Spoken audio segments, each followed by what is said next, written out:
Radio Côte d'Ivoire, le bulletin d'info, Charles Cablan. Bonjour à tous et bienvenue à ce point de l'actualité consacré donc à l'Afrique. On commence par l'Afrique du Sud qui a finalement trouvé un débouché pour ses vaccins AstraZeneca.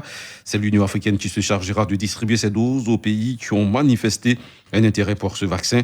C'est l'annonce faite par le ministre sud-africain de la Santé, Marthe Akissi.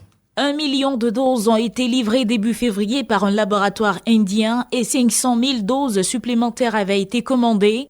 Mais les conclusions d'une étude universitaire ont mis en doute l'efficacité de ce vaccin sur le variant sud-africain qui est présent dans plus de 90% des cas détectés aujourd'hui en Afrique du Sud.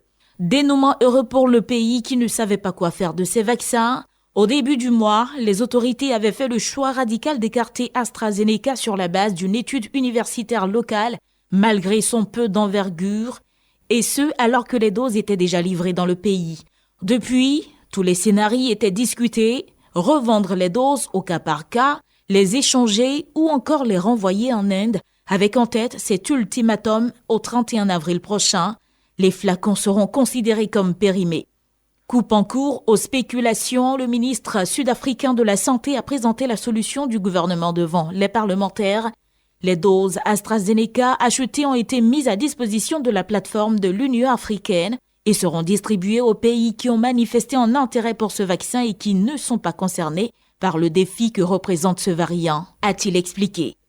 L'achat des doses du vaccin AstraZeneca a coûté près de 7 millions d'euros à l'Afrique du Sud. Les modalités de mise à disposition de ces vaccins auprès de l'Union africaine n'ont pas été précisées.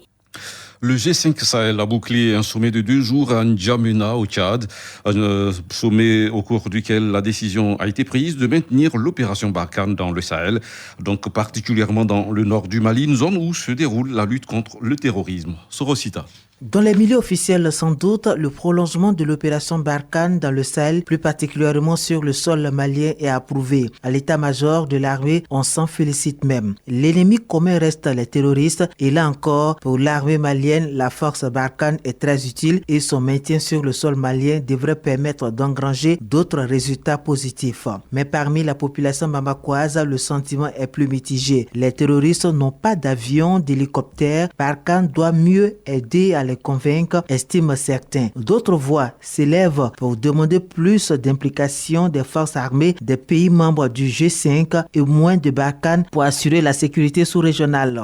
On reste au Tchad où au moins 35 personnes et un militaire ont été tués. C'est donc le bilan d'affrontements entre éleveurs et cultivateurs survenus dans le sud du pays, une zone en proie à des conflits meurtriers entre ces communautés. Ange-Patrick Eolier.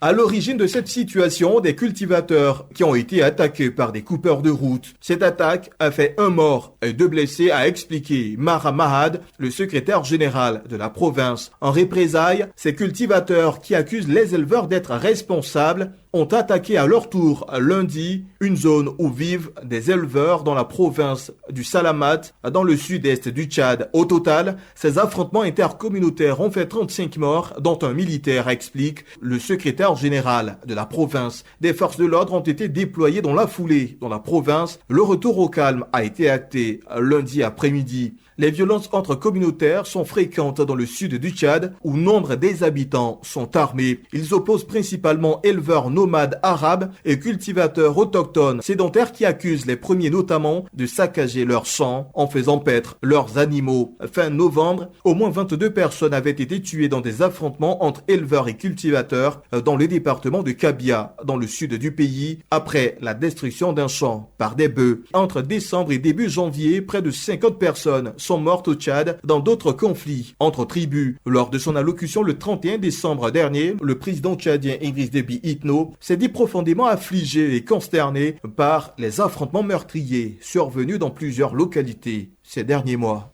Au Nigeria, des hommes armés ont enlevé une quarantaine de personnes dans une école de la localité de Kagara, dans l'état du Niger. Cet enlèvement s'est produit dans la nuit de mardi à mercredi. Des militaires avec un soutien aérien sont à la recherche des ravisseurs et de leurs otages en vue d'une éventuelle opération de sauvetage. Corona, c'est Congo. Des hommes armés ont attaqué le collège-lycée gouvernemental de Kangara, un pensionnat situé dans l'état du Niger vers 2h hier mercredi. En tout, ils ont enlevé 42 personnes, selon Mohamed Sani Idriss, commissionnaire à l'information de l'état du Niger, où se trouve le lycée. Au moment de l'attaque, il y avait 650 élèves dans l'école. Ils ont amené 27 avec 3 enseignants. Un élève a été tué et 12 membres des familles des enseignants enlevés. Le président nigérien Muhammadu Buhari a ordonné aux forces armées et à la police de ramener immédiatement tous les captifs indemnes. Des militaires, avec un soutien aérien, sont donc à la recherche des ravisseurs et des otages. Il y a quelques jours, 21 passagers qui circulaient à bord d'un bus à une cinquantaine de kilomètres au sud de Kangara, toujours dans l'état du Niger, avaient été enlevés. Rappelons que depuis près de 10 ans, le nord-ouest et le centre du Nigeria sont le théâtre de violences de la part des groupes criminels qualifiés localement de bandits qui multiplient les enlèvements contre rançon et vols de bétail. Si ces bandes criminelles sont motivées par l'appât du gain, notons que certaines ont tissé des liens avec les groupes djihadistes présents dans le nord-est.